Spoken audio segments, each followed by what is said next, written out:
حدیث نمبر 1093 حضرت اسود اور حضرت علقمہ رضی اللہ تعالی عنہ سے مروی ہے، فرماتے ہیں ہم دونوں حضرت عبداللہ بن مسعود رضی اللہ تعالی عنہ کے گھر ان کی خدمت میں حاضر ہوئے تو انہوں نے فرمایا کیا ان لوگوں نے تمہارے پیچھے نماز پڑھ لی ہے؟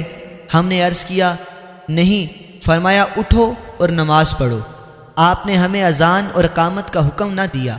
فرماتے ہیں ہم آپ کے پیچھے کھڑے ہونے لگے تو آپ نے ہمارے ہاتھ پکڑ کر ایک کو اپنی دائیں جانب اور دوسرے کو اپنی بائیں جانب کر دیا۔ فرماتے ہیں جب رکوع کیا تو ہم نے اپنے ہاتھ گھٹنوں پر رکھ دیے تو انہوں نے ہمارے ہاتھوں پر مارا اور اپنی دونوں ہتھیلیوں کو ملا کر دونوں رانوں کے درمیان رکھ لیا۔ جب نماز پڑھ چکے تو فرمایا ان قریب تم پر حکمران ہوں گے جو نماز کو اس وقت تک مؤخر کریں گے اور وقت کو بہت تنگ کر دیں گے۔ جب تم ان کو اس طرح کرتے دیکھو تو وقت پر نماز پڑھو، ان کے ساتھ اپنی نمازوں کو نفل بنا لو۔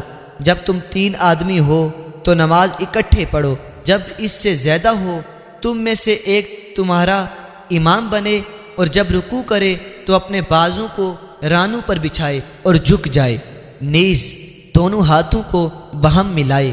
آپ فرماتے ہیں نبی اکرم صلی اللہ علیہ وسلم کی مبارک انگلیوں کی کشادگی کا منتراب بھی میرے سامنے ہے۔